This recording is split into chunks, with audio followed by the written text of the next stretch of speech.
guys. Hello, hello, hello. I am so glad to be doing this today. We are going to be doing the breakdown for What's the Dirt.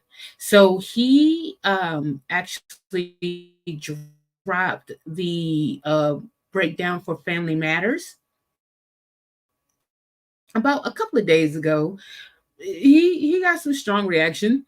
It wasn't the most flattering reaction. And I'm not here to pile on him any more than but there are some things I think that he has missed, and and maybe because everybody's it feels like we're on the same time, so he may feel like, well, damn, I did this hard work and y'all just dumping on me. But it's because it's just certain things that you missed. And not saying that you didn't do a great job, you did. And you always have done, very good jobs and everything. It's just there's things that at least for me, I wanted to go through because I've seen a As couple that of shit things. dropped. Oops, I wanted to go through for a minute. Hold on, that was going too fast. That I wanted to go through myself. I think that I'm going to just tell you, to me, this is just coming straight out the bat. To me, Family Matters was the sorriest song for out of the whole beat. Now, I personally liked 616. I like 616 better than Euphoria and Not Like Us. And of course, because Meet the Grams, if you love Meet the Grams so much, you're kind of a psychopath, but I get it. But I always liked 616. So when he broke down 616, it made so much more sense because I was like, it's a lot in here that I may not be getting, but it made a lot of sense. That's like the best record to me. And I think that 616 in LA really highlighted a lot of missteps that Drake was going to do. That's why I do enjoy that album post beef and everything. And to me, like I stated previously, Family Matters suck. I don't know why everybody keeps putting that much weight on Family Matters. The only part, in my opinion, that was even worth its weight a little bit, if not even worth its weight, but something that you can listen to, is in the middle when he talks about everybody else. But what we're going to go ahead and do is get into it. And we're going to, some things we're going to refute, some things we may agree with, what have you. I did watch this a couple of times. I have some time stamps that I might want to start with first. But that's about it. We're going to go through it right now. So I'm going to start with, I'm setting up the first timestamp, which is here.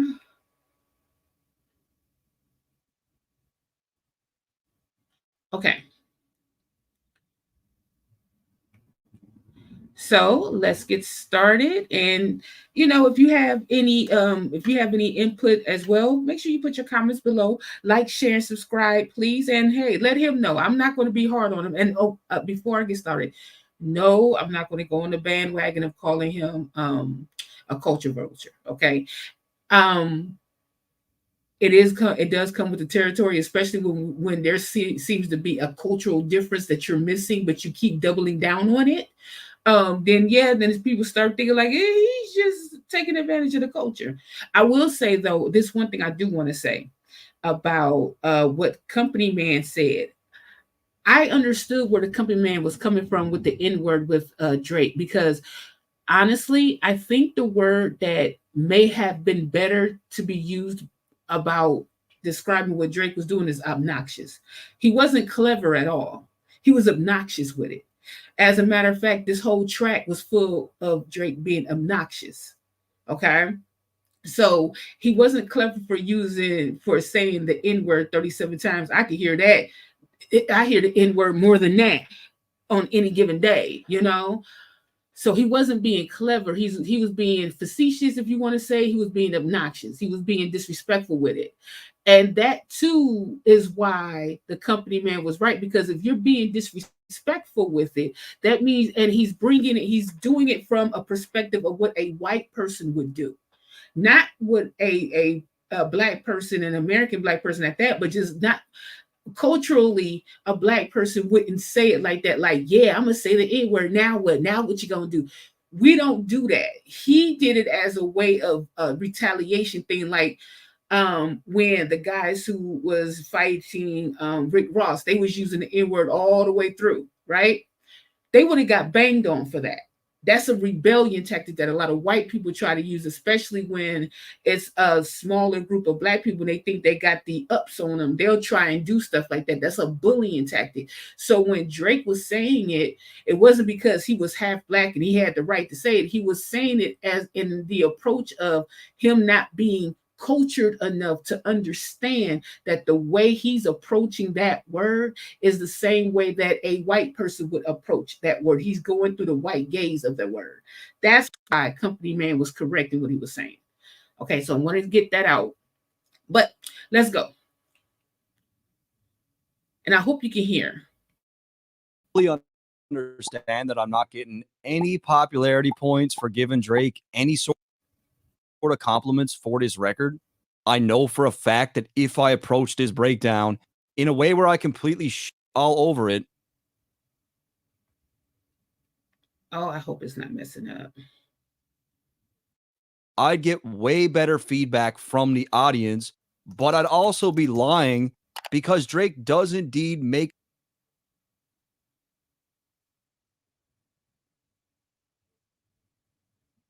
Come on, streamer, are you playing with me? Well, I'm going to skip over a little bit, but look, on this part here, I'm going to say that nobody wants you to lie about how you feel about a song. And nobody wants you to choose between either one. You're considered a breakdown channel, right? So just break as much evidence as that you have and that you leaned towards more in your previous breakdowns. This one seemed more of opinion based than actual fact based off of everything that you were giving. It was a lot of, yeah, he did it. Just like that whole, what's that? Trust me, bro type thing. Yeah, he did it. He did it. It's like, but you usually have like corresponding evidence to go along with it. Even if he didn't do it, it kind of looked like he could have done it. So I wouldn't want you to compromise the truth in what you're uncovering, but making it look away appears that you are actually leaning towards one versus the other. Okay, let's continue.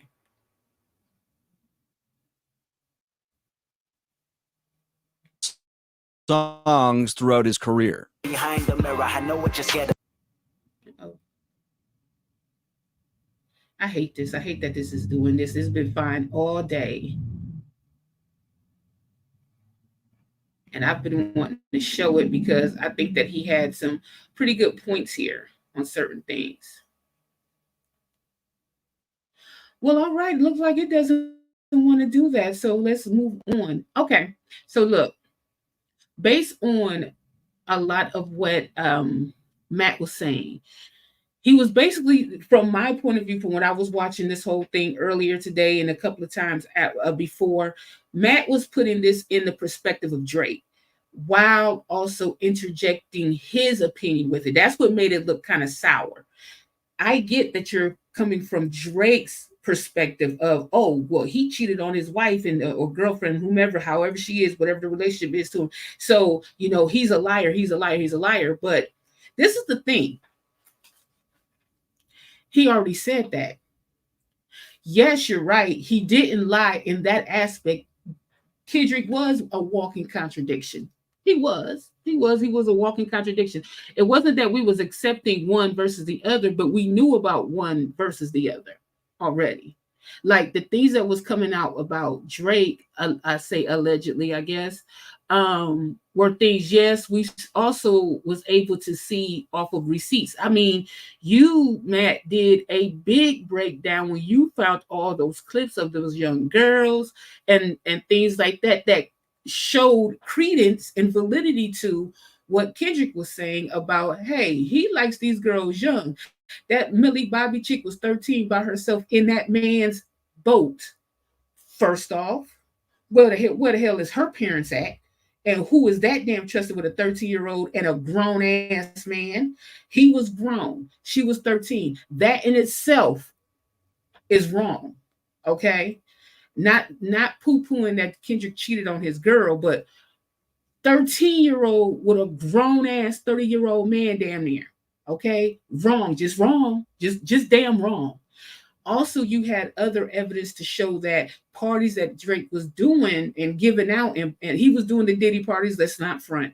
He was doing the Diddy parties, and you even showed where the high school boys was like, "Yeah, I like this girl, but she like Drake because Drake keep inviting her to the spot." You know what I'm saying? So that was the evidence that was corroborating with what you were saying. It wasn't just like we just automatically believed it because you said it. We seen it all online. Everybody seen it. He couldn't even speak to it because he know what he did. You know what I mean? So that part in explaining what was going on with Drake, it wasn't that you was partial to Kendrick, is that you just broke down what it was. I think I still say that from the 616, you were one of the only ones that I heard that said no. Kendrick is rapping from Drake's perspective, which made a lot of sense as to why Drake copied Kendrick and rapped from Kendrick's perspective. I would assume on that little bridge before the buried alive thing, he was trying to mimic Kendrick. Another part of it was, now I got to try to find my notes here, but since your thing don't want to work for me anymore. It was a conversation about Whitney and Kendrick, be whether they was together or not, or what have you, or he's putting his hands on Whitney. I want to kind of wait for that part, but we already know about between him and Whitney what was going on there.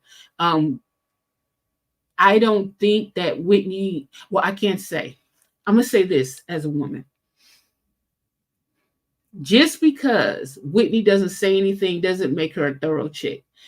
Um, I know that they were on and off for years.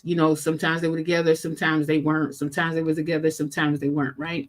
Some men feel that when a woman accepts a man back, oh, she's a good woman because she accepted everything he did. That doesn't make a good woman. That makes a foolish woman.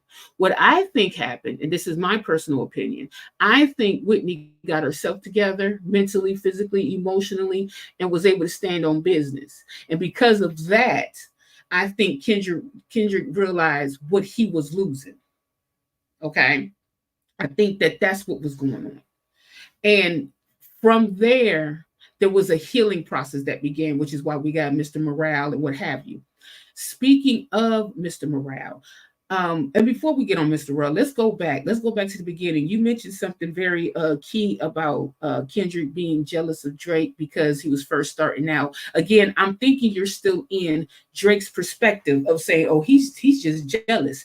He's been jealous since the first time he came out because he mentioned my name on his CD. At the time, I'm believing his CDs. It's been so long ago. He mentioned my name on his CD, thinking that, damn, if I could be like Drake, my baby would love me more. But we all listened to the song. And the song wasn't about him being jealous of Drake. The song was about him saying, damn, I'm putting my all in. When am I going to get my shot? That's normal. That is a normal type of emotion when you know you good at what the hell you do. And you might even think you're better than the person you're hearing, but the shit ain't working out like it should. So you get impatient, you get tired, you get frustrated, and you got your man or your woman listening to the like, well, shit, is he better than me? And you look bad because you eating a whole, y'all saving and y'all sharing a whole bucket of damn chicken. Like, like, and so you're looking at yourself like, what the fuck is wrong with me? What happened with me?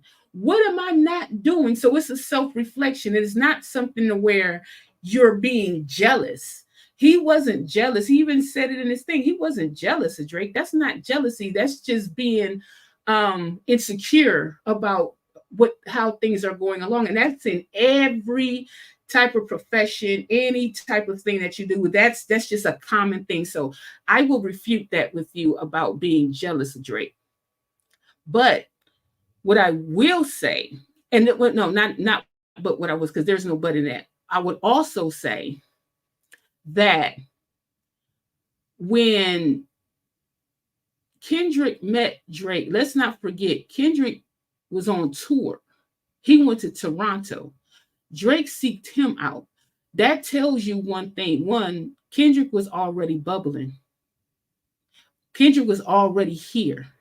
Whether he ever, and you said that you made sure you confirmed, like, look, whether he toured with Drake or not, he was going to be that one, because he is that one. I think in a way Kendrick hates that that is even attached to him now, because Drake in a way is manipulating it a certain way, like, yeah, if it wasn't for me, nobody would know you. Yes, they would. That's Kendrick. Everybody was knowing about Kendrick. He was the new whisper in town. Everybody was hearing about Kendrick already. He heard about Kendrick. That's why he wanted to meet him when he was in Toronto, because that's what he was doing. He heard about him. Drake heard about everybody. That's how he get the new talent to work at the OVO sweatshop. So I'm just saying, I'm just throwing that out there. I'm just throwing that out there. Okay. I'm just throwing that out there. Okay. So when it comes to that conversation and how, Drake and Kendrick met and they seemed like they was formulating a cool relationship, and then boom, here comes Kendrick with the control verse. Now you were saying that Kendrick was seeking attention. He's a rapper. Do you know how many rappers did a song where they seek the attention? Have y'all not heard of damn 50 Cent? How to rob? 50 Cent came out with, wasn't nobody bothering damn 50 Cent. That grown ass man came out and said who he was going to rob and how he was going to rob. That set the world, the hip hop world, on fire. Was that attention? Yes. It brought him some attention. And look at 50 now. He's the original troll. He is the original troll. So saying that, well, he wanted that for attention, that's cool. But remember, he wasn't the one that put it out. And actually, if you go to Math Hoffa's interview with Punch TDE, Punch talks about this clearly. And what he said was that even though Kendrick did the verse, Kendrick wanted to do a different verse. And Big Sean said no, because Big Sean, being an MC, was competitive too. So Big Sean released that, not Kendrick. Kendrick didn't sneak it on his Twitter. Big Sean already knew what it was when he released it. So that's not Kendrick seeking attention. That was Big Sean throwing it out there.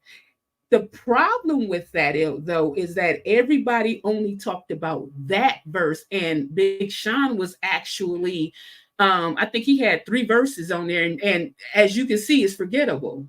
Not disrespecting Big Sean, because I like Big Sean, but it just so happened that verse took over the world. Now let's talk about it. The only 2 people that was really offended by that verse was, yes, Drake, and also surprisingly J. Cole. But J. Cole and Kendrick chopped it up, and everything was cool. As a matter of fact, they chopped it up at that party in which J. Cole and Diddy had a altercation. They chopped it up there. Now, this is the problem that I don't like with Drake.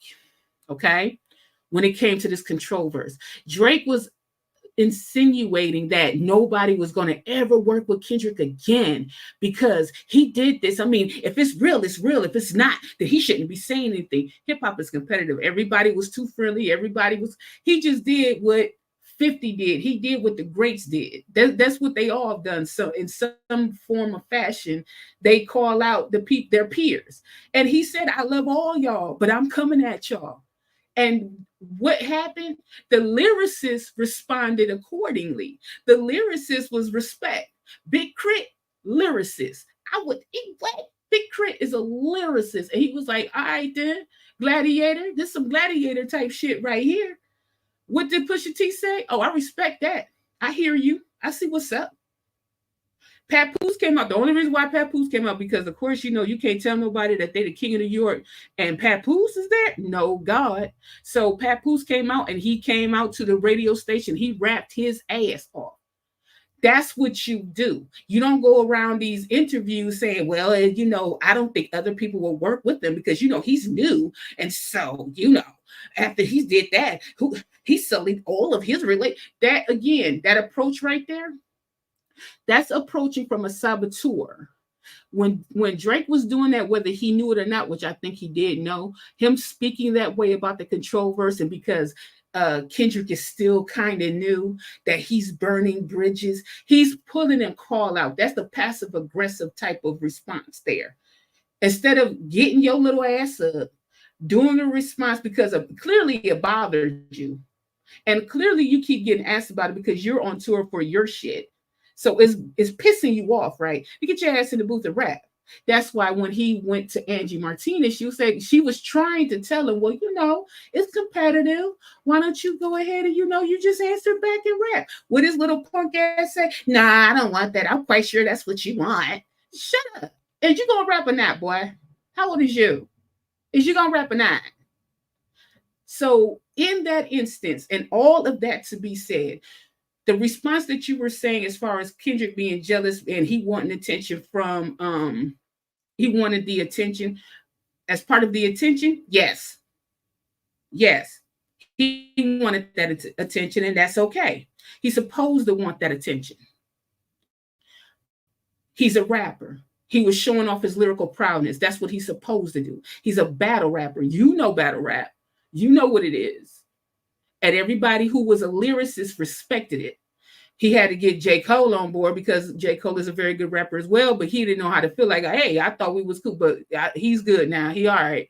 Drake was the only one that still harbored feelings about it. Because remember, at that time, that's when he was also little broing him as well. Oh, he's still kind of new, he's getting his feet wet, So he was doing that. Another thing that I think that should be clear is with that BET freestyle, you were saying how Kendrick liked conflict. Well, he's a battle rapper, so of course they do like conflict. That's the best type of battle rap.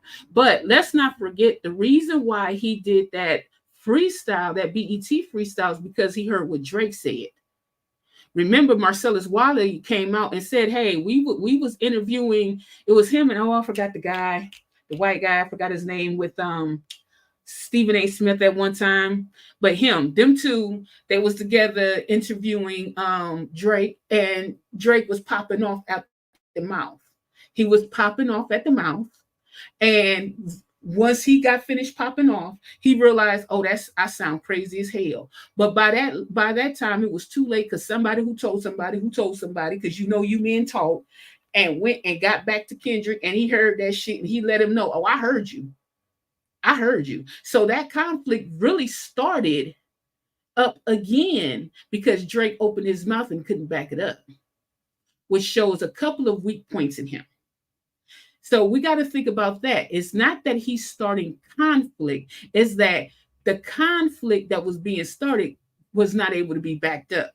Why? Because remember, he was in control. He wasn't going to host or present the ESPYs if they didn't get rid of that recording. So that is not Kendrick's fault as well. That is punk ass Drake. Sorry, but that's what it is. You talked all that shit. It still got back to him, and he was letting you know in that freestyle. Yeah, I put a sensitive rapper back in his pajama clothes. Yeah, ha ha. Jokes on you. Yup, sure enough. Because he see you a punk. Now he also was saying that it's not about Drake, and I know he had to say that for political reasons. I know TDE told him to calm the shit down, don't relax, because we already knew what it was. But he said, okay, fine, I'm gonna calm down, I'm gonna shut my mouth. But let's not act like they wasn't taking slick shots at each other all this time. But after that part there, it was on, and Kendrick ain't give a shit no more. Now there's a part in that Buried Alive too. I think that you honed in on something real serious about that, as far as with Drake talking about how one, how Kendrick was being jealous, and two, how because he always reiterated that he took Kendrick out on tour, and without him, it seemed like Kendrick wouldn't have made it, or what have you, things like that. He keeps bringing that up. And what I find interesting about that, along with everything else that Drake was saying, what I find interesting about that is that Drake kept going back 13 years. Every time I heard Family Matters, I was like, he really doesn't have any on Kendrick, does he? Because he keeps going back. This is what we did. Yeah, 13 years ago. He kept mentioning that, because think about this. And at the time, 13 years ago, yes, Drake was over Kendrick. Kendrick was just coming to the game and everything else. But we're talking about now, right? We're talking about now. Kendrick has more Grammys. Kendrick can drop whenever he wants to drop. He's not forced to drop like a machine, and we'll talk about that later. Kendrick just finished the whole world US tour, solo hip hop US tour. Just finished that March of this year. And it's the highest selling tour, right? Kendrick got a Pulitzer, right? Every time he opened his mouth, somebody got to give him a Grammy, right? Okay. So you couldn't go back and forth with him right now. Your lyricism isn't there for Kendrick for you to go back and forth with. But also, the only thing you have still is 13 years ago, I was the one that brought you out. No, he wasn't the one that brought him out. We had Tech Nine. He was doing his own, they were doing their own little shows everywhere. You know, that's when he was more active, of course. Like they said, you know, when he first came out, he came from the mud. Like he had 8 people visiting. You know, he was the hype man for J-Rock and what have you. They built that. They built it from the mud, right? So him bragging about what he did 13 years ago with ASAP Rocky and Kendrick and all these other people, you even then have to put Kendrick in a separate box because regardless of the fact, you knew Kendrick was going to make it. If he didn't know Kendrick was going to make it, he wouldn't have been there when Kendrick was in Toronto. It just so happened he was finishing his album in Toronto and asked him for dinner and let him know what the deal was about this industry. Now, what I find really, really, really intriguing about that meeting was that when Drake was letting him know what the industry was about, in this instant, Kendrick did at first, because of all the stuff that he saw, he thought that that's what he wanted, right? He just knew that's what he wanted. And so he did follow along the same line as Drake, but something in Kendrick didn't allow for him to get further into whatever was going on. And I think that Drake, and we all know by now, Drake represents all of that. Whether Drake wants to get out of it or not, that's on him. But Kendrick, somewhere along the line, Kendrick didn't like the shit no more. He didn't like none of it. He didn't like what was going on, the atmosphere of hip hop, the way people are behind the scenes, and he didn't like how Drake was moving behind the scenes either, right? I find it interesting how everybody keeps saying, well, it's all of this is because of a girl or girls and this and that. But we all know that that wasn't something major that happened. Somebody crossed the line somewhere. And I think that they tried to have that conversation. And I think that Kendrick was like, look, if you go left, I'm going to go with you and I'm going to take it further. And I think that Drake didn't think that he would, right? Sometimes when we get in battle with people, we tend to think that they go as far as we would go. But when you got a person that don't mind crashing out and taking names, they're going to go further than you, right? And Kendrick proved that. There was a thing that he was talking about with Baby Keem. And somebody, Baby Keem, he something like Baby Keem writes better or whatever it is. I have no problems with Baby Keem because we know Baby Keem. We already heard the reference tracks. We know what the deal is with that. Not to say that he does all of Baby Keem, but we know that Baby Keem is Kendrick's alter ego. Kendrick is at a certain age right now. He's probably in his 40s. He's about to be in his 40s or something like that, close to 40. He got 2 kids. You know, he's a, dare I say, pillar of the community. So he can't get as ratchet as he's used to. But Baby Keem is still at a certain age where he's still young. So that's his alter ego right there. So that stuff that we hear, the family ties and those songs and such like that. That's where he gets to have, it looks like he has a little bit more fun. He can act a fool with, and he got the right one that'll rap ignorant right with him. So that's great. That's all I got to say about that. So I don't see it something bad for him to have Baby Keem there. And I don't think that was a good take on Drake for him to even use that. When it comes down to the reason why Kendrick dropped Meet the Gram so tough. I noticed you were saying that, well, because of the accusations that Drake had, that's the reason he dropped it so tough, because he wanted everybody to forget what Drake said he stumped on what Drake was doing and used Meet the Grams as the distraction. But this is the thing, and I often wondered, and nobody has ever answered my question with this yet.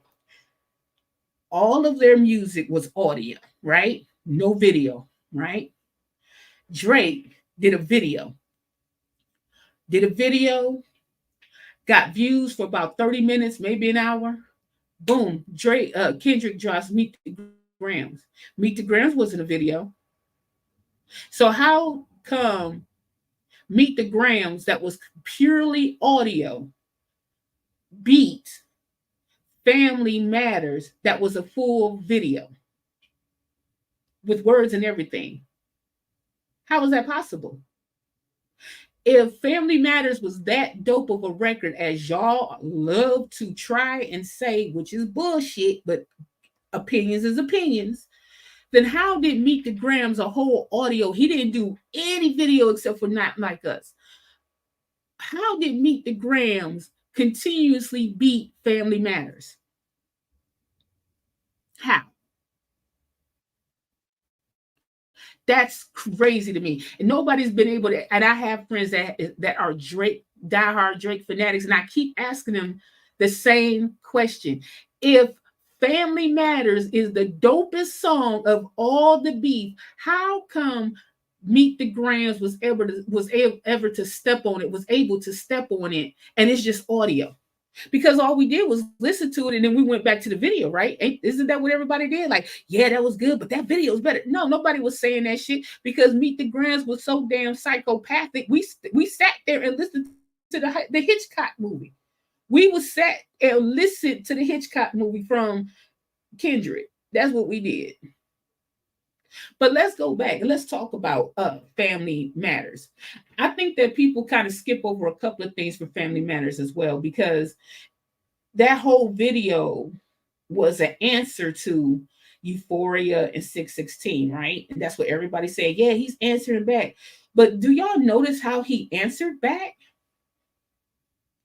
Drake answered back like a person that doesn't have self-esteem. Everything that Kendrick said you was going to do, you did do it. Think about it.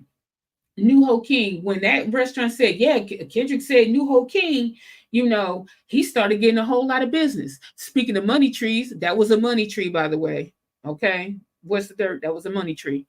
And I don't know if that food was good or not, but I know that he has a Kendrick special. And what did Drake ass do? His little emotional ass went right over there to New Ho King, like he was doing something like, yeah, I got robbed there before, but I can still come over here if I want to now.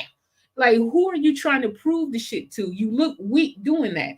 His whole video was trying to be like a, nah, that's right, I did it. But look at what he's showing. Like he said, you want to take over Pharrell's beat, then come get his legacy out of my house. Pharrell didn't lose that shit. You didn't. It isn't like you bought Pharrell out of debt. The only reason why you got that shit because Pharrell wanted to put that up for auction. He decided because he got so much money that he doesn't want the shit. And it just so happened you being a fan of hip hop and not of the culture of hip hop bought it as a fan. So who are you bragging to? That's your self-esteem that you got wrapped up in these things that you bought as a fan. Just like in that 100 gigs for your head top, and you sat there and we got to see the part where he called Cam or Cam called him and he got the pink fur coat. Oh my God. Yeah, that's a fan, man. You're a fan of the culture. You don't approach hip hop like you approach pop. Okay? You don't. You're a fan of the culture. So buying all this expensive jewelry, getting the G Unit chain made specifically so it could spin around just like G Unit, that shows also that you have no originality. You copying from everybody, which proved the point. Okay. Also, another point that was proven, Kendrick used a Toronto slang and Toronto accent, and his Toronto accent sound better than yours. That's some shit. Kendrick had a whole Toronto accent, fam, and that sounds way better than Drake's accent. So he's already putting in place like you're a fraud. right? And when people tend to look at Drake wearing the FUBU, he wore the FUBU because Kendrick said you don't have FUBU in your life, which he was telling the truth. He didn't. The fact that you went to go buy a FUBU-esque or FUBU shirt because he said you didn't have one shows the insecurities in yourself. So really, when we think about it, Kendrick bodied Drake by music, music composition, lyricism, always. He also and self-esteem and self-esteem. He bodied him in all aspects of being a man. He bodied him in that too, because he made you go to a restaurant that was mentioned that you was robbed at to prove that I can still walk around there, eat up the food that was named after him more than likely, show that you're a good parent by the little cakes and shit that you got, show that I got my real friends around me. He's showing your insecurities. You got all of that as your insecurities. See, the difference between you and Kendrick is that Kendrick got it from the mud, yes. Not that that makes you a great rapper. There's a lot of people who are wonderful rappers that was middle class, whose family was pretty, that was well off, what have you, and they rap very well. The nerd raps are great. And the thing is, speaking of nerds, you and Kendrick both are nerds, right? But it's the way y'all were brought up. See, Kendrick was a smart nerd from the hood, as there are a lot of beautiful, creative people in the trenches in the hood. Kendrick is one of them people, right?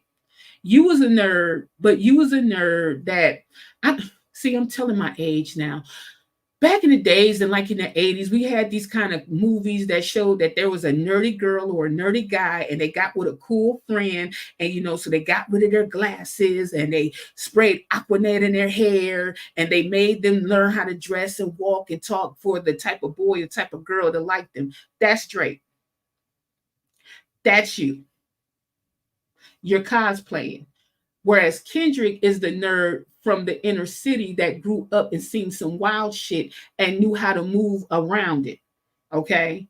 That's the type of nerd he is. So both of y'all are nerds. Y'all just grew up differently. Now, that doesn't mean that your background is wrong. You grew up the way you grew up, and God bless that you didn't have to go through those things. I think that's great that you didn't, but you didn't know how to embrace where you was at and what you could do with your nerdism. So what you decided to do after acting was continue to cosplay as a rapper.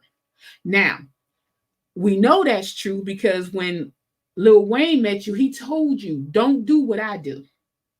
Do what you do. You don't rap about what I did. That's how I came up. You sing your little pop songs and crush on the girls and bop, bop, bop, and you stay in that lane. You be pop Drake, be Canada, stay Canadian. Your ass decided that you wanted to be 3 6 Mafia all of a sudden. So there's a lot of characteristics that you fall short in. It's almost like when a white person sees the culture of hip hop but wasn't brought up around black people, so they see the stereotypes and they mimic the stereotypes. That's what Drake does. Because he ain't no shooter. And that's cool. You ain't gotta be. You ain't gotta, but if you ain't no shooter, you don't have to rap about it either. That's why you surround yourself around people who will quote unquote crash out for you. Because you'll pay them to crash out for you. Kendrick grew up around people that, yes, they'll crash out for you, but before they crash out for him, they'll talk to him and say, yo, if we do this, it's gonna cause a whole lot of mayhem.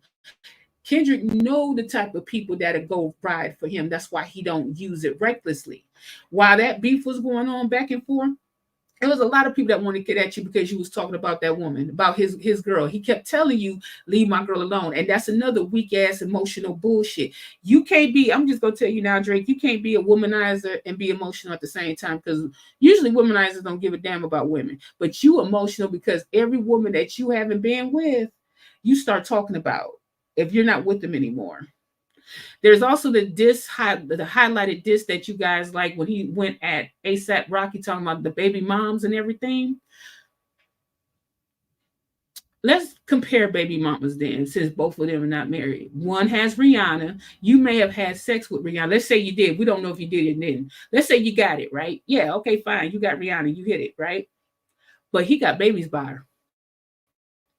And he with her right now. And she didn't shoo him away like she shooed your ass away. You, on the other hand, got a baby by a hoe. So what are you comparing right now? Rihanna or the chick you didn't even want a baby by because y'all ran a train on that girl? What where do you see the comparison of your chick versus his chick at? That's the problem. Like, you have the audacity to talk about Rihanna. We talking about Rihanna, right? Who's like a billionaire, and then we got a prostitute, which you know full well was a prostitute. I ain't calling her out today, but that's what she was. Another important note: while you was going after Whitney, Kendrick not one time went after Drake. So what's the dirt? This is another thing that's key. The reason why Drake lost, period, which I know you've acknowledged, but that song sucked, period, is because when you look at that whole song, he only talked about Kendrick for, if 2 minutes. Why? And before everybody starts saying, well, everybody was coming at him at one time. Remember, other than Rick Ross, who said his one little thing, he got the hell on, everybody else shut the hell up and waited. It was like the old Western movies where you see the good guy and the bad guy, the two guys about to do a showdown. Everybody move the hell back and let them go ahead. They about to go shoot, right? So nobody was jumping in this shit, right? Of course, Rick Ross was talking shit, but he didn't rap nothing else. He ain't say nothing else, what have you. It was between Kendrick and Drake. Everybody else shut the hell up, because even after Drake was saying things other than BBL Drizzy, which is hilarious, by the way, which to me is the best this song. Other than that song, when Drake was going at people, ASAP Rocky didn't say nothing too much. Nobody said anything. They went ahead and said, okay, it's going to be these two. It's going to be these two. So it doesn't look away, right? But notice he had to put them in the middle because he had nothing else on Kendrick. I don't know why people don't realize that. I heard a couple of people may have said that, but I was like, he has nothing on Kendrick, though. Because if you had something on Kendrick, you wouldn't automatically insert them back into y'all's beef.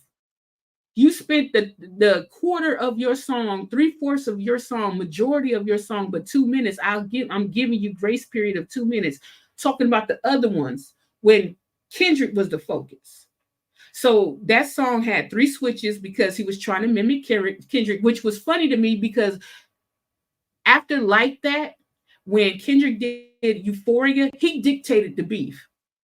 He changed the rules of the beef and he dictated that beef. And Drake didn't understand that he was being led to what to do. He didn't trick Drake. He just dictated what was going to happen. Drake tried to copy him. Like that 616, there was something important that What's the Dirt did say about 616. He said, whatever this is, Drake understands what this is about, which is why Drake did do that Buried Alive, because he understood exactly what Kendrick was saying on that 616. A lot of shit that we don't get, but he got it. That's why he did his little mimic ass version of Buried Alive and try to sound like Drake. Try to sound like Kendrick, excuse me, which was still kind of weak, right? So not only did Kendrick dictate the beef, he led Drake to doing obnoxious shit, trying to show his bravado, and he didn't have it together. So Kendrick won this shit automatically. Just off of Family Matters is why Kendrick won. Because Drake was inadequate. He didn't know how to handle what Kendrick was doing because Drake didn't have shit on Kendrick. As a matter of fact, when people was talking about, oh, well, Kendrick just jumped on him because he didn't want nobody to hear Family Matters, and he's trying to hide something. I want to play this, and hopefully it play, but StreamYard, StreamYard, y'all. Let me try to get it. I'm gonna try to see if I can do it. But I wanted you guys to hear something. It's 2 people I want you to hear this from that tells a little bit about what Kendrick was doing.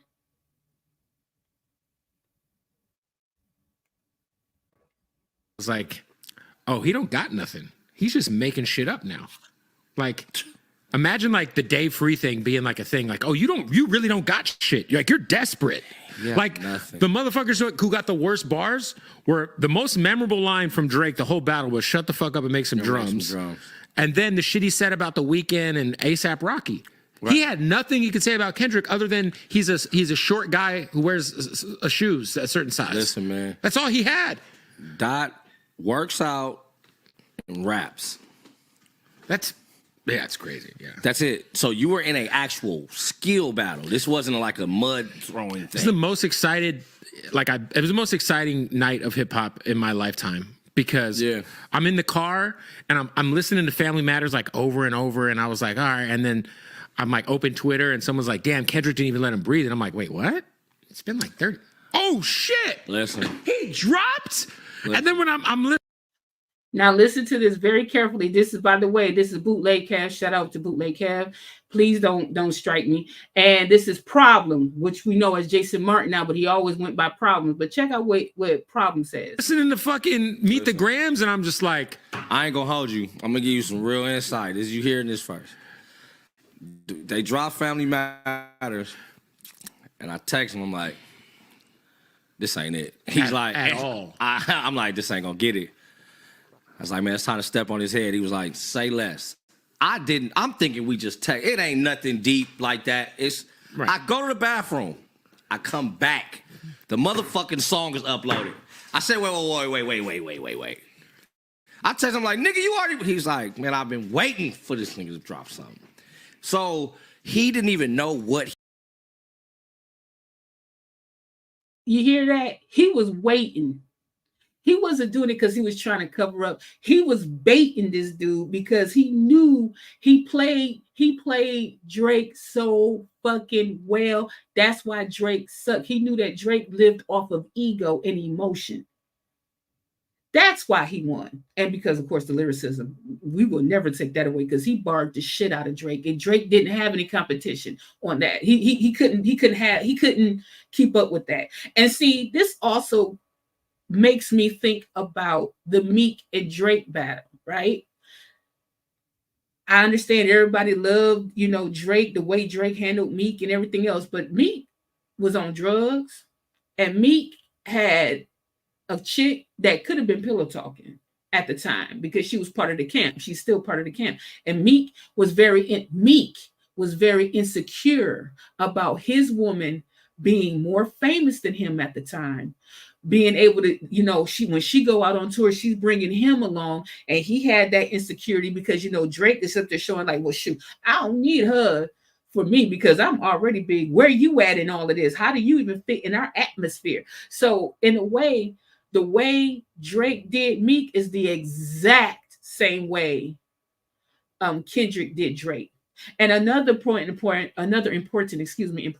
as well is that Drake lost 4 times, and I don't know why y'all just don't want to say that. He lost 4 times. I don't know. I don't get it. I don't get it. That's why Family Matters and all that shit don't matter to me, and I don't understand why What's the Dirt and the rest of y'all just don't admit that this man has lost a total of 4 rap battles. Fine, if y'all want to say he won against Meek, I'll put an asterisk with that. Fine, but when he started with Common, he lost that battle. Drake's daddy had to talk to Common. When your daddy got to talk to you, like, excuse me, Common, can you leave my son alone, please? When your daddy got to come in and talk for you because he knew your ass messed up, you lost. Then there was Joe Budden. Now, we know how obsessed Joe Budden was with B because that's just damn Joe Budden. If you listen to all of Joe Budden's diss tracks, all 4 of them, you can't help but hear where and how the stylization and what have you of Kendrick, the way Kendrick was able to map that shit out, because Joe talked about all that shit. But you know what was the difference between Joe Budden and Kendrick is that Joe kept dropping, right? So it got to the point of everybody was getting annoyed with it. But and then y'all had sat here and lied to people's faces and said that, well, Drake won by default because Joe just kept dropping it. And Drake is he's beyond that. He's too big to answer. If we feuding back and forth, when you stop, how was that? Because you too big to answer, now you won. No, that's hip hop. No, you started it, so that's 2 times. Okay, he lost against Joe. Then we talking Pusha T. Now we can take out the Adonis part. Let's just take out the Adonis part. I know that's the one thing I hated about that though, because now y'all expect to have T every time there's a rap battle when it was all about skill and performance and what have you. But Pusha T being a lyricist, he killed his ass in that. And why? Because he jumped in some shit that Birdman started. But because he wanted to ride, okay, I'm a ride because you're not gonna talk about, Lil Wayne like that. So I'm gonna get at you. Okay, well, then you got your ass ate up by Pusha T. Boom. That's 3. And now Kendrick is the 4th lyricist that has whooped Drake's ass. And y'all keep trying to say that Drake is up here top tier with Nas and Jay-Z. Jay-Z lost once. And against Nas, who's a top tier lyricist. That makes sense to me.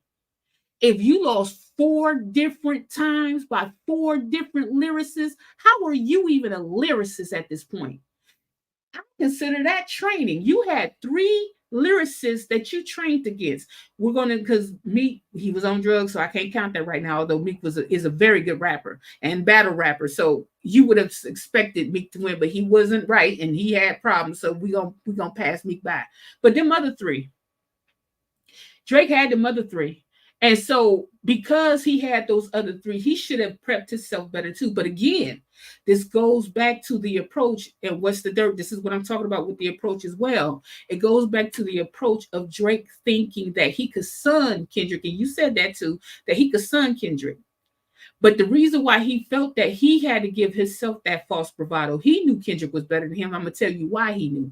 Because every lyricist, every hip hop head, those that is of the culture respects Kendrick's pen. They don't respect Drake's pen. They respect that Drake can rap and sing, and he was pop, which he came in as pop. But every single rapper that can really rap and don't rap well, when Kendrick comes in there, they respect that man's pen. He comes from a camp of pen pushers. That's it.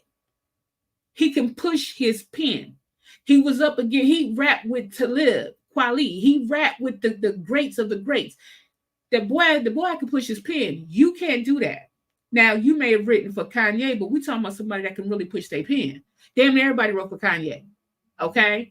So if you was rapping like Sci-Hi, it'd be different. But no, Drake doesn't rap like that. So really, when you think about it, the person who was really jealous was Drake, not Kendrick. See, Kendrick found peace within himself to realize that all this shit that glitz and glamour, he don't want. And he had to fight internally for his family, whether they co-parenting or not. Whitney is family, okay? And I'm going to show you this other clip right here to discuss that. I'm going to finish this clip out and we're going to look at the next one. He was going against, man, Drake shot a video and all this shit, man. Went That got boy a was sitting at the Dodge crib. Caravan. Boom, boom. You listen. Suck the life out of the whole moment for Drake. Sometimes you just got to know what to do and what not to do. Some people, we all know over here, I'll say this. I've been in the studio with them all, like with all of the greatest people that everybody thinks is the most talented, right? I've never seen nothing like that ever. The boy will go over there, turn on a beat, and be 20 minutes later, you think he's gonna lay 8 bar. He lays the whole song with the stacks, with all of them voices like, wait, whoa. Okay, and this is 2010. To Kendrick. That's family. That's family. You want to know the real relationship? Whitney, which everybody. Okay, before we start, shout out to Chris Curtis, King Curtis. I think that's his name, King Curtis. Shout out to you. I'll make sure to put the credit when I get done with this live. But this is where I got this. Is his name is Be Fresh, and you about to find the interrelationships of Whitney, Be Fresh, and Kendrick. Hold on. Everybody knows, Kendrick's girl, the mother, his children. That's my cousin. Right. Yeah, that's my cousin. So. Yeah, that's, Dot family, bro. He been around for, like 20-some years. Do it. Right. Now, bro, a lot of things were said in this back and forth with Kendrick and Drake. And a lot of reckless things I felt like were said. And I feel like that's probably why the results of how this battle happened the way that it did. And one of them involves Whitney, and I'm like, when the guy, that light skinned nigga didn't want to leave the other side. Yeah, the guy. When that guy started throwing out accusations and all kind of things, bro, the first thing I thought in my head was like, the family. As a man, as somebody who has a wife myself, I think about like, you can't just throw things out there like that, and it affects a lot of people. Right. What's your POV when you're seeing some of it? Because he was one of the first ones to fire off all of these different things. He mentioned her in the push-ups and all of this, in that song and all of that. How are you taking this as a hip hop head who understands the landscape, but then also too is like, that's family you talking crazy about? From a artist standpoint, and not being biased because I know Dot and that's my family, but like artistically, I feel like oh boy didn't do his research on Dot. He didn't do his research on what type of caliber of fucking artist he really is, and this nigga really was a battle rapper before he became what he is.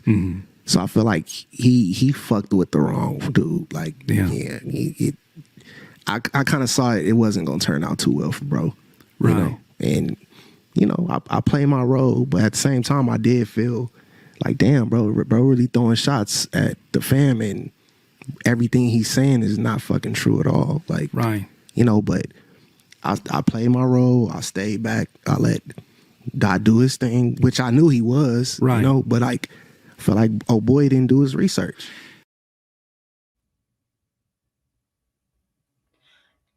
And that's what I wanted to show you guys, is that I wish that with what's the dirt, I wish you kind of brought that into light to show more of a balance. That's the whole discussion of this, although I went on a tangent, right? But that's I'm from everything that I looked at and from what I've seen on Twitter, y'all obliterated Twitter about this. The whole point of it is that the previous breakdowns that you had more receipts and less opinions, and taking on certain viewpoints just because it sounded like it was good versus having proof of it being correct, or at least closer than what we would think. And that there again, that's her family that's saying, nah, that shit ain't true, which leads me to the abuse, right? The alleged.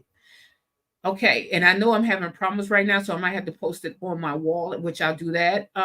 There's 3 different stories to what happened, okay? The first one, of course, we see of the woman who was in that OK Liar, which we all know came from OK Llama. Somebody got that video started May 8th of 2024 during the beef. So we know that it was an OVO affiliate, right? They was able to find that video, correct? And the woman said that she didn't know if it was fight night, pre-fight night, or Memorial Day weekend. This is the thing. Kendrick was there 3 times. He performed 3. Y'all keep saying 2 times. It was actually 3 times. And I have that, and I'll put it on my community wall. He was there 3 times. Now, that doesn't mean he did anything, though, because the next day he did go rock climbing. I believe his concert was on the 3rd. His performance was on the 3rd at Aria. And then the next day he went rock climbing. Nobody's face was bruised. Another important point. She described the girl. She said she worked at the Hard Rock Cafe, but at the Hard Rock Hotel. The thing is, if I'm not mistaken, and I could be wrong on this, and somebody please educate me, I'm thinking that the hotels are right by each other, a couple of the places that's Hard Rock affiliated. You know what I mean? So more than one Hard Rock hotel, and they're close together around the same vicinity, okay? 2, she didn't see Kendrick do it. The girl didn't even tell her that Kendrick did it.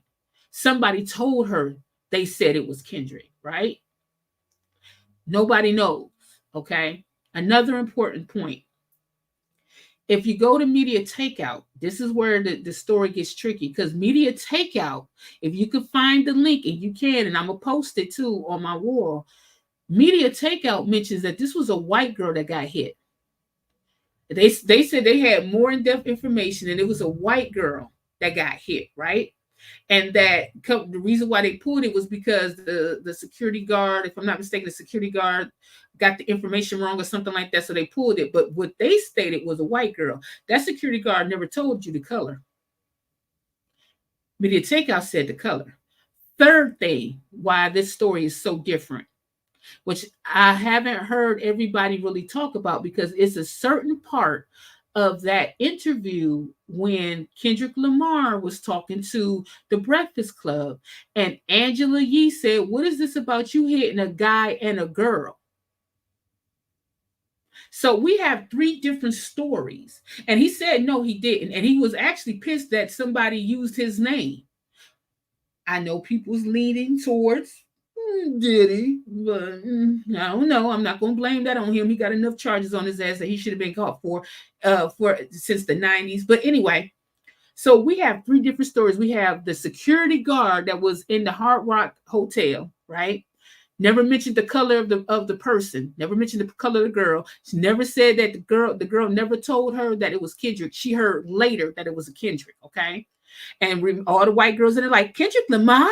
Yes. Okay. But Media Takeout, who's supposed to had a little bit more information at that time, they actually answered because it was in the midst of the beef. So they had a response saying, hey, it was a white girl that got hurt. If y'all look at Whitney, I don't give a damn how biracial she looked to y'all. She doesn't look white. Hell, I thought she was Latina. I didn't know. So if y'all trying to say that that was Whitney, which we seen the day after if we're going off of the May 3rd date, the day after when she went rock climbing, which was widely available, and I don't know why you didn't pull that. What's the dirt? She was chilling. The whole crew there, their faces is exposed. They buy some type of rock and they're climbing or they're posing in front of a rock, and you can clearly see their face. There's not a bruise on that woman, not one bit. And I would not support nobody who whooped ass. Another important point too, because Kendrick got affiliates that has their own podcasting channels too. One named MacWap, who's been there for a long time. MacWap did a reaction to Drake's video. Go on MacWap. It's MACKWOP. Go to MacWap's channel and look for the Family Matters reaction. And it's a part where it's a guy that's kind of husky. His name is Big Time. And he asked him about it. He said, so what is this about when they hear the abuse part? He's like, what is this about him supposed to be beating that girl or something? What is he talking about? He said, I don't know what he's talking about. He said, because if Dot was doing that, he wouldn't be hanging around me, no way. So what I ended up doing was following the people who actually know Kendrick, and everybody in their own individual podcast, like the Apollo, which is with MacWap and Keem and them, and Community, and I think Figment Unity. I don't know how to say their name. All of them was already putting pieces in the story, but people weren't paying attention. They were all saying the same thing, that yo, dude lied. He lied. That didn't happen. God didn't do that. He ain't that type of dude. He doesn't do that. He loves women too much. He wouldn't do that. What have you? So his friends was actually corroborating with Kendrick about Drake lying. So this is what I think happened. I think that everything in Meet the Grams is damn true. Right? And I think that Drake thought of having a lie to dispute the truth where both people sound like they're lying. So since they're both lying, and it's hard, if you will, to tell who's telling the truth or who's not, you choose not to believe either one. But I really don't think Kendrick is lying about what he said in Meet the Grams. I really don't think he is. Yeah, I think that the only reason why Drake said that was to muddy the waters for both. That way we can't decide which one is telling the truth. But let's go back to classic hip hop. Classic hip hop, we didn't have all these investigators and everything like that. So we took it for what it was, and you rapped, and that's just, we went on skill set. What I don't like either is that the women was being involved in this thing of misinformation, and they were the catalyst of the whole beef, and I didn't like that. I also didn't like the fact that every time Drake wanted to go at Kendrick, he went at Kendrick's girl. That's a punk. Only punks do that. And that too showed, again, what Kendrick was saying about him. You're a punk. Because you're not going to go after the man. He didn't go after Kendrick too much, but he kept going at Whitney. You got a problem. You have an internal problem with women. You need to work that out, sir. Because again, and I've said it previously, not one time did Kendrick even go at Drake's baby mom, and he could have. He never disrespected Drake's baby mama. He never disrespected Drake's kid. He went after Drake. He stayed on the man.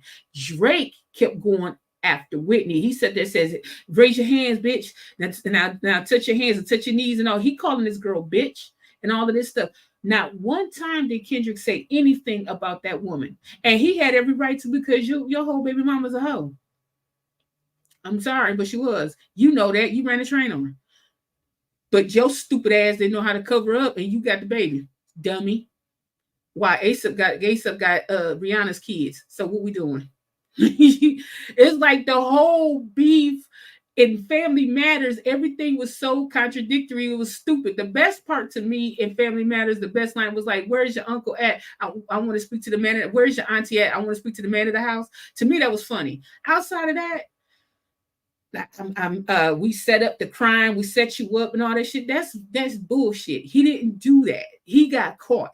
And he got caught out there. And what Drake did was he thought that he could go. He didn't think Kendrick was going to go that far. But when you start mentioning family, as was said by B Fresh on Curtis King, that's his name, thank you, Curtis King's live, when he did the interview with B Fresh, he said that. He said, you messing with family. So once you started messing with family, Kendrick said, oh, well, then fuck it. If it's fuck it, it's fuck it. Because I already told you, don't go there, because I'm going to go further. And if you, again, you have a person that's going to crash out with you, they're going to crash out. They're not going to go as far as what you think you'll go. He's going to go further. And the thing is, he's not industry. All of this was about who actually is A, the better man in a way, and B, about your character and what you actually got and who's actually free, right? Drake got 450 million, but that man been on tour like he just started. He been on tour a lot. He's not on tour now, but he was on tour a lot. He dropped every 6 months. That doesn't even give your brain time to even come up with something creative. Kendrick dropped every other year, except for the Mr. Morale project, which he had to get himself right spiritually to finish that album. I'm going to tell you this, and I don't want to be too churchy, but God and church is different. So anyway, but I'm going to say this, though. The path that Kendrick was walking, well, he was a walking contradiction.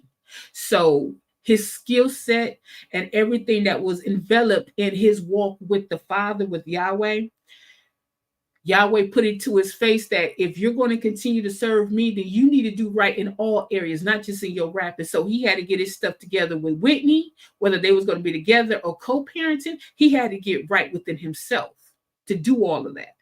And that, because remember, he said he had writer's block. Usually when you're that connected with the Father, he's going to show you you're ugly to correct it, right? So it took him a minute. And that's why we got Mr. Morale, which I think is one of the best albums in the world for people who want therapy or are too scared of it. It's a great album. Separately, when you look at the friendship around Drake and around Kendrick got real friends around him. Friends he grew up with, friends that hold him down, friends that can tell him exactly how it is and what it is, and ain't no bullshit. Drake has people he paid that's his friends. Okay? That's the big difference. If Kendrick go and crash out right now, everybody on the West Coast is going to call and find out what the hell going on with him. Bring his ass back to LA. We need to find out what's going on. His mom and daddy going to be like, what's wrong with my boy? Bring his little ass back. Bring his little ass back here. Drake don't have that, right? Drake don't have that type of community, cultural cachet and community that surrounds him that can help him through certain things. So he approaches things differently. From a cultural standpoint, Drake doesn't have it either, because I'm going to tell you this, and this is where I have to be clear with you about, because the type of people that Drake is hanging with, Black people wouldn't hang with. If you have the Hells Angels with you and you're a Black man or a Black woman and you decide, you know what, out of all the gangs, I'm going to get Hells Angels. Drake ain't stupid. He did the history on Hell's Angels. Hell's Angels don't like black people. They never have. So how'd your black ass get there? What did you compromise for them to be with you? Unless it's money. That's why I say Drake pays for relationships. Because if you had any cultural clue or cachet about yourself, them motherfuckers you wouldn't want. You wouldn't want them. They raised hell and havoc all through LA. Talk to people who's from California that will tell you about the Hell's Angels is one of the most racist ass damn groups. They damn KKK with wheels. That's what the hell they are. There was black bikers that had to go up against them motherfuckers. So no, the reason why, even though Drake has a black father, he does not have the culture of blackness in him. There's a saying that we go by, all skin folk ain't kinfolk. Drake ain't one. Because Drake's cultural cachet to him was, let me go ahead and mess with these hell angels. There'll be no way in hell. I don't give a damn if you Jamaican, if you African, if you Belizean, all African, I'm talking about all black people of everywhere around this nation, if they knew what the hell Hell's Angels was about, they would not associate themselves with them. Let me see if I can put it in a different way for you, because you're in Canada. Drake is the equivalent of, Clarence Thomas. Clarence Thomas is a quote, end quote, foundational Black American, meaning that the enslavement, he can trace his heritage back through the enslavement of South Carolina, right? He's part of the Geechee Gullahs, right? But he don't like black people. Even though he's a dark-skinned man himself, he hate everything that is black. He hate nighttime. You understand what I'm saying to you, bruh? So just because Drake has a black daddy, the way Drake moves is the reason why Kendrick was saying, we don't want to hear you say nigga no more, because the way he was taught to say the N-word, the way he moved and see black people at a certain gaze, and he may see black people a certain way because he probably wasn't treated all the way fair. I'll give you that, because biracials, one side, the white side say you too black and the black side say you too white. And I hate that with the black people when we do that. I hate that because especially when you have light-skinned black people in your family, I hate that shit on both sides, dark and light and all that.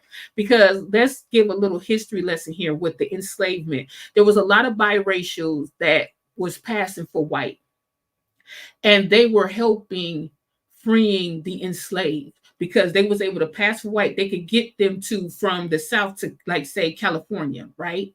So they would go to the train. They would let them know that these are my slaves, and they'd be like, "Oh my, shoot, this white woman got a lot of slaves. Come on, girl, you got all these slaves." She's like, all of mine. Yep, all of mine, old and young. Yep, all of mine. And so they would send them, and it was one particular lady, I forgot her name. She ended up being very rich, and she would go back and forth to California. And for those enslaved who would run away to California, they knew who she was. Right? Because she was white passing, but her mama was black. And of course, her enslaver was her daddy, was white, right? The mama, okay? He R'd the mama, okay? So you have that biraciality that was very helpful in the enslavement. I don't know why people be trying to ignore that. Also, Canada was part of the Underground Railroad. That's enough Black History moment for y'all, the more you know. But anyway, with all that said, Drake doesn't have that in him. So him saying the N-word 37 times go right back to what the company man was saying. He's saying it through a white gaze. He's saying it being obnoxious, like, how dare you? I say it because I want to, because my daddy black, so I'm going to say it. However he meant for the 37 times that he said that you counted, which is very strange, by the way. You might not want to do that again. I'm just gonna throw that out there for you.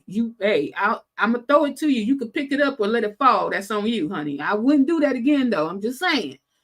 The fact that he's doing that obnoxiously is just like when you tell a white person, "Hey, can you get my name right?" or you tell a person, get my name right, my name is this, and they say, like for instance, when Kamala said her name is Kamala, say her name is Kamala, I say what I want to call her. No, you're being disrespectful. The same thing with him and the N-word, saying it 37 times because Kendrick tapped into something that makes him, that bothers him, and that did bother him. That bothered him a lot. Kendrick bodied him, a mind, body, soul, creativity, emotion. Every step of the way, he bodied him. That's why I kept telling people who love Family Matters that song is shit.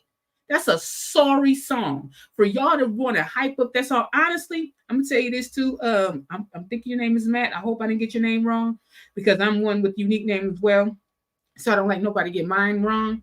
But I'm gonna say this too about Family Matters. I was trying to figure out, like, why did you spend over 2 hours trying to break down some BS lines from Drake?